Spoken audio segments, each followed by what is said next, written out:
when two girls disappear into the woods and return 3 days later with no memory of what happened to them. The father of one girl seeks out Chris MacNeil, who's been forever altered by what happened to her daughter 50 years ago. That is why today on Summarizer, The Exorcist, Believer. It all starts in Haiti, where a pregnant woman was trying to shop in a bustling market, while her husband, Victor, was taking photos. When the woman enters a store, a child approaches her to sell her a blessing for her baby, as she was pregnant, and we can see how they perform a protection ritual, which will be very important later on. After this, Soren would go to see her husband, Victor, who was at the beach, and then they head to the local church. But the important stuff comes now, because while she takes a nap at the hotel, suddenly an earthquake hits the entire city, leaving thousands dead and injured. Despite everything, her husband manages to find Soren, but she is severely injured and beyond saving. Then the doctor gives him a ruthless choice between choosing her or their baby, and it seems he chose to save his daughter. So with this intro, time passes, and now we are in Georgia 13 years later. Angela is now 13 years old, and we find her secretly going through her mother's photographs, as Victor guarded her things closely. At breakfast, the young girl resents her father because he's eating pork, and she recently became a vegetarian. Furthermore, she asks for permission to do a project at a friend's house, but he refuses because she's all he has, and he doesn't want her to be away for even a second.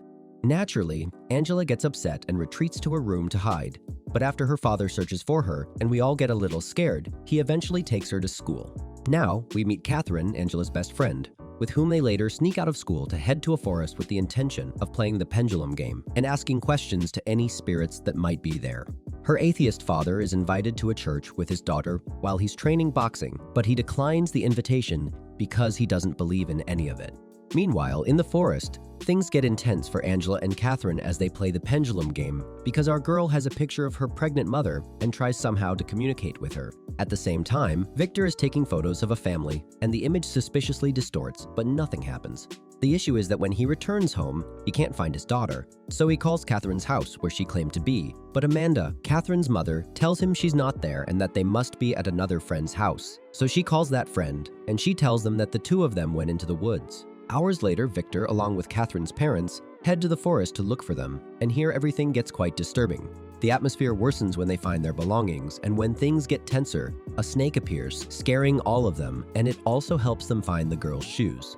After not finding them, they go to the police station where they are told to stay calm, and a search process has already been initiated. The issue is that apparently, this forest is home to many homeless people who, after being questioned by the police, end up telling Victor that this forest calls to children, and then they mysteriously disappear.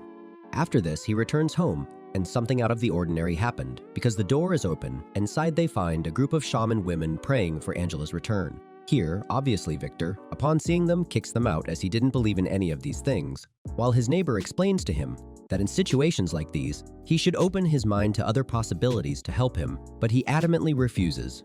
At this moment, a severe rain hits the entire city and the countryside, and some animals start to die inexplicably. And that's when a farmer enters his barn, where he unexpectedly finds Angela and Catherine hidden in a wooden cage. So he calls the police.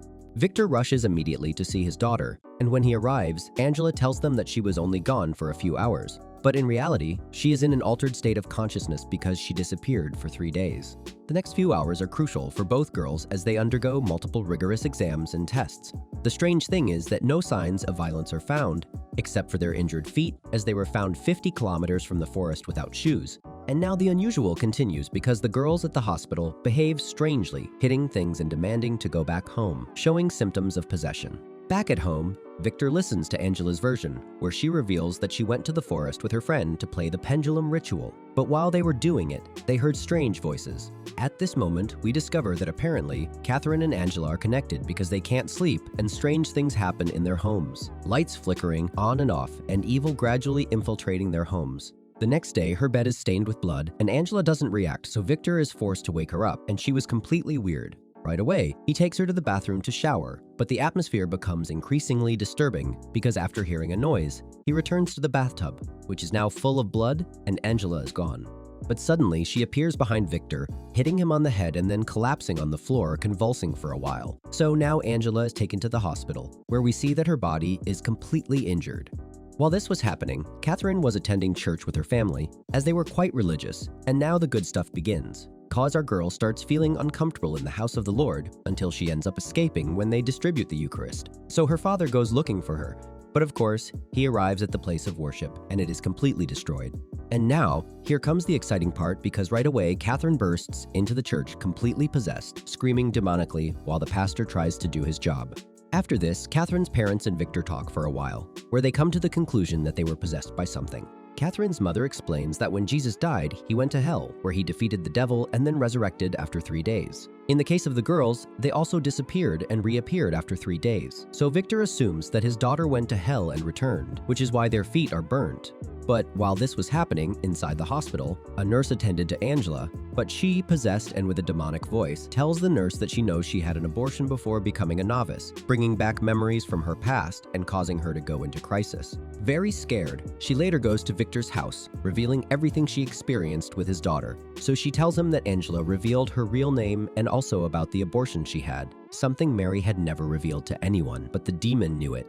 However, Victor responds coldly because he still doesn't believe this is real and prefers to pretend to be oblivious. But she convinces him, revealing that there are forces we can't control, mentioning other possessions in the past. Currently, Victor comes to his senses now, so he starts looking for information about spirits from the beyond and finds a specialist who wrote an entire book on the subject called Chris MacNeil, who was the protagonist of the original Exorcist movie. So Victor looks for more information about her and then goes to her house, where we learn that her daughter, Regan, had been possessed. After being freed from the demon, she recovered, but after the publication of her book, she never wanted to see her mother again because she didn't like her sharing her story.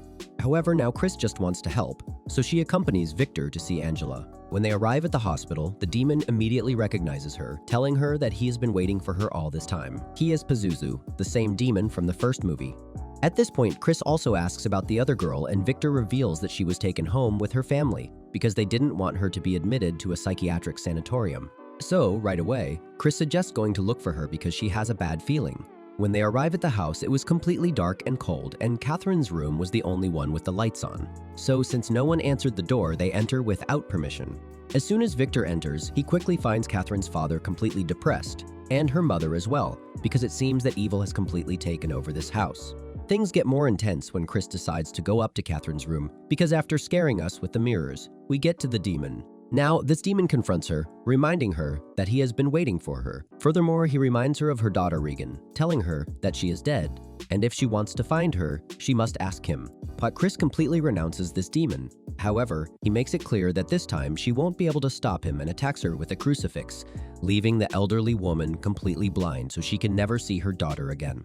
Hearing the screams, Victor immediately goes up and finds Chris completely injured and rescues her to take her to the hospital. When Chris recovers and talks to Victor, she asks him to have hope. But while this was happening, the neighbor Mary, as she knew Father Maddox, asks him for help with an exorcism. But after talking to the bishop to perform the ritual, they reject it. At the same time, with no other options left, Victor has to plan an improvised exorcism, going to the shaman woman he himself kicked out of his house days before. Both girls are brought to this improvised place to begin the exorcism, and on this day at the last minute, Father Maddox gives them the news that the church has again denied permission for the exorcism, telling them not to do it. But for Victor, there is no other salvation, and as the church has never cared about legal permits, obviously, the exorcism will continue. So both girls are brought in and placed in chairs ready to start the ritual. It all starts with Mary saying a prayer to expel the spirits, reading specific passages from the Bible. And it seems to be working because both girls start writhing in pain. However, when the prayer ends, the demon spits in Mary's face, literally reminding her that she had an abortion to take her vows and become a nun, making it clear that her child is rotting in hell. And so the demon continues to bring to light the sins of everyone present, reminding them that they will all die tonight.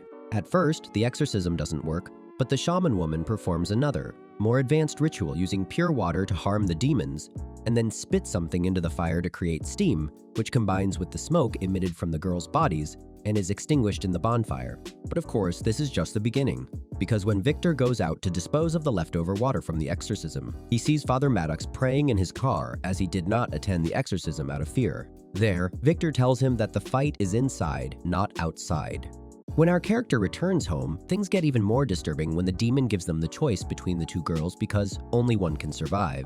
And here we discover the truth, that the demon confronts Victor, reminding him that on the day of the earthquake and the death of his wife, he chose to save her and lose the girl, something that didn't really happen because his wife died, and he had to carry that decision with him all his life. Then Victor falls into the demon's game and becomes emotionally unstable because of his words. But at that moment, Father Maddox enters with all the Catholic faith ready to confront the demon. The father has so much power that he makes the evil spirit writhe in pain. However, this father suffers an unexpected response because the demon is stronger and soon breaks his neck in front of everyone, leaving them bewildered by what they see. At that moment, Catherine's father, in a rather selfish manner, shouts in the middle of everything, choosing his daughter to save her, but the exorcism continues.